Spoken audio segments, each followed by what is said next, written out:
Here's how I took one of my first sketches and turned it into this mock-up. Before deciding which garment I wanted to create, I set myself some criteria. I wanted something that was effortlessly stylish, timeless, but also could be dressed up and dressed down. So I thought a polo shirt met all of these requirements perfectly.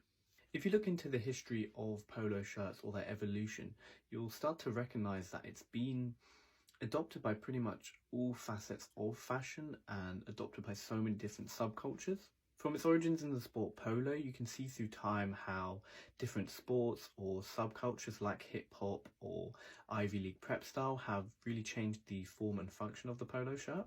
I wanted to retain the sporty athleisure look, but also make it minimalist enough that it could still be worn in different occasions. So as you can see in the design, to give it that sportish aesthetic, I added these panels along the side and sleeve, and to me that kind of gave it that sporty vibe.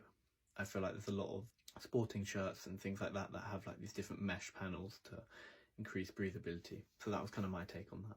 I added the double stripes along the collar as a little nod to Fred Perry, again just referencing its ties to tennis, which is kind of where the modern polo shirt came from.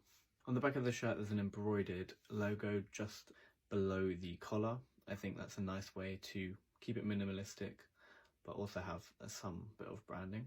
In terms of colorways, I tried to keep it still pretty basic but colorful enough that it reflected that sporty nature but wasn't too like overbearing.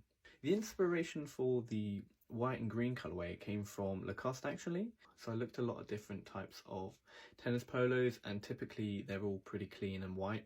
So I thought I could take the outline of the panels in my design, make the outline green, which was a reference directly to the Lacoste logo, and also it kept the simplicity and clean look of most traditional polo shirts in tennis. The AI mockups that I created for this are quite far from what I had imagined and expected, so I'm using them quite scarcely because I feel like the Illustrator mockups give a better overall representation of what I wanted to create.